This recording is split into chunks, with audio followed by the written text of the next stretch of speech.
सो नूर खान की इंपॉर्टेंस मैं फिर कह रहा हूं न्यूक्लियर लिहाज से, और सरगोधा की आपने देख ली। अब इनकी एक और फैसिलिटी है, ये जिन्ना कैंटोनमेंट में है। ये खुचदार शहर है एक पाकिस्तान का। वहां पर माना जाता है कि एक पाकिस्तान जो है यहां पर अपने कुछ स्टोरेज बंकर्स उसने जो है वो रखे हुए हैं। गौरी मिसाइल भी यहां पर बताया जाता है कि एक बार स्पॉट हुई थी। इसके अलावा इसके कोबरा हेलीकॉप्टर्स भी यहां पर देखे गए और कुछ ट्रांसपोर्ट हेलीकॉप्टर्स भी। तो अब ये जो मैं आपको इनके सारे ठिकाने दिखा रहा हूं, ये इनके न्यूक्लियर इंस्टॉलेशन से जुड़े हुए हैं, ऐसी जानकारी है। और पाकिस्तान को अब इन्हीं पर वार का खतरा है। उसको लगता है कि उसने जहां पर पूरी न्यूक्लियर जितना वो करता है, तो वो न्यूक्लियर सारे उसके जो इंस्टॉलेशंस हैं, अगर वो भारत के हमलों से सुरक्षित नहीं है, तो फिर पाकिस्तान के पास बचा क्या? कन्वेंशनल यानी सीधी लड़ाई में तो वो जीत सकता नहीं है, वो जानता है। अब अगर उसका न्यूक्लियर आर्सेनल भी भारत खत्म कर दे किसी दिन, जिसका उसको डर हमेशा लगा रहता है, तो फिर उसके पास क्या बचेगा? अब ऐसे किरथर है एक जगह, किरथर कार्क। अब यहां भी एक टनल स्टोरेज कॉम्प्लेक्स माना जाता है। ये जिन्ना कैंटोनमेंट से थोड़ी दूरी पर है, 30 किलोमीटर की दूरी पर है, और यहां 3 बड़ी बड़ी सुरंगें हैं, ऐसा माना जाता है, किराना की तरह। और यहां पर काफी खुदाई की गई एक वक्त में, और वो भी सैटेलाइट्स ने पकड़ा। और जिस लेवल की खुदाई यहां पर हुई थी, उससे ही दुनिया को ये शक हुआ, एक्सपर्ट्स को शक हुआ कि वो यहां कोई न्यूक्लियर फैसिलिटी बना रहा है। और अब इसके आसपास कोई आबादी नहीं, यानी इंसान की बस्ती ही नहीं है इस जगह के आसपास। तो ऐसी जगह पर पाकिस्तान क्या बना रहा है जहां लोग रहते ही नहीं, और वहां इतनी खुदाई किस बात के लिए कर रहा है वो? ये था। और एक कंबर शहर है, कंबर शहदाद कोट के पास है एक इलाका। कंबर में इसके कुछ रीइंफोर्स्ड कंक्रीट बंकर्स हैं, और स्टोरेज साइट जो है वो टनल्स बनी हुई है। उससे इसकी पुष्टि होती है कि यहां भी एक स्टोरेज साइट्स है। कुछ मार्किंग्स भी देखिए इन मैप्स पर की गई है, शायद कि यहां कहां कहां इसके एंट्रेंसेज हैं।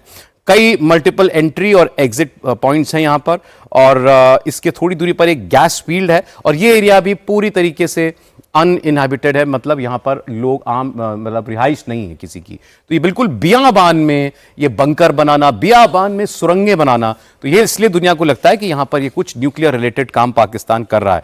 अब एक और आपको दिखाता हूं, इसके हैदराबाद शहर के पास एक जगह है, इसको बोलते हैं ये पेटोरो कैंटोनमेंट। पेटोरो कैंटोनमेंट ये एकरो इलाके में है, और हैदराबाद बहुत बड़ा शहर है पाकिस्तान का, उससे थोड़ी दूरी पर है। 2003 और 2004 में यहां पर भी एक कंस्ट्रक्शन साइट का काम शुरू हुआ था, और इसमें कई ट्रांसपोर्ट इरेक्टर लॉन्चर्स, मतलब सर ज्यादा जानते होंगे, TELs, सर जिनसे मिसाइल लॉन्च होती है। हाँ जी, वो दिखाया था आपने जो। तो यहां वो TELs जो हैं वो पाए गए हैं। तो एक TEL होने का क्या मतलब है? सीधा सीधा ये जो सरफेस से लॉन्च के लिए न्यूक्लियर वेपन्स हैं। न्यूक्लियर वेपन्स किसी भी जैसे 45 में जब न्यूक्लियर गिराया गया अमेरिका ने जापान के ऊपर, तो वो हवाई जहाज से गिराया था, हिरोशिमा और नागासाकी के बाद।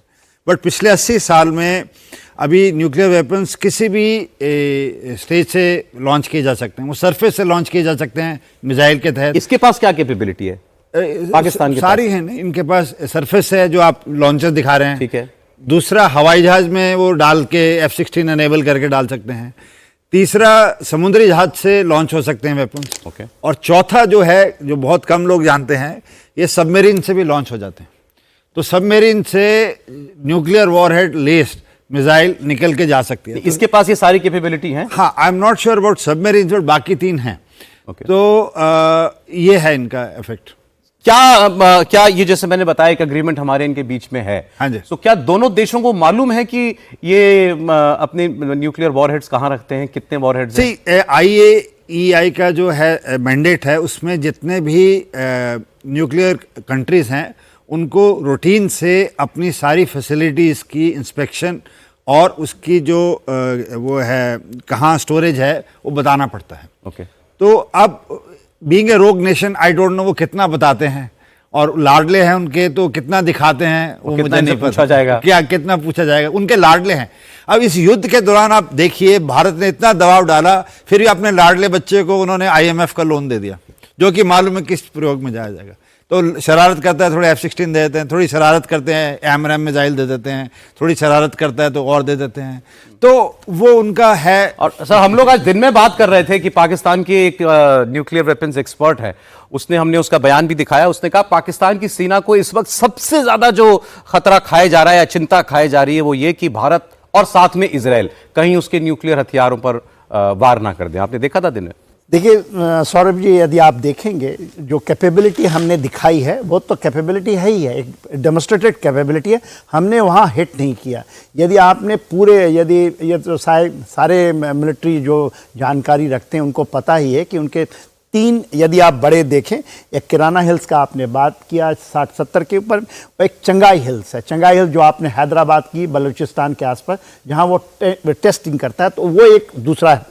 और तीसरा जो है उसने अपने हिमालयन रेंजेस में खास करके जो हम कहते हैं ये गिलगिट बाल्टिस्तान, ये पीओके में भी नहीं है, गिलगिट बाल्टिस्तान के अंदर में और सारे हैं, वो चाइना के तर्ज पे उसने बनाए हैं और यह बना रहा है जो आप बता रहे हैं, वो डीप हैं, अंदर हैं, उसको हिट करना थोड़ा सा टेढ़ी खीर है, मगर वहाँ तक क्योंकि हम उसका डेप्थ ही तकरीबन 1000 का है और हमारे कैपेबिलिटी के अनुसार हम किसी भी हथियार से, चाहे इसमें सबमरीन के हमारे पास कैपेबिलिटी, उसके पास नहीं है, उसके पास 2 ही कैपेबिलिटी है, या तो एयर से कर सकता है या ग्राउंड से कर सकता है, जिसमें उसके ICBM भी हैं, गौरी भी हैं, ये सब लेके जा सकते हैं। ICBM का इंटरकॉन्टिनेंटल भी कैपेबिलिटी है उनके पास, मगर कब तक रहेगी पता नहीं, उसको डर यही है कि ये मेरे पास ये कब तक है। और ये भी है सौरभ जी कि ये आतंकवादियों की जो कहता है उनके हाथ में भी उनके हाथ में भी पड़ सकते हैं।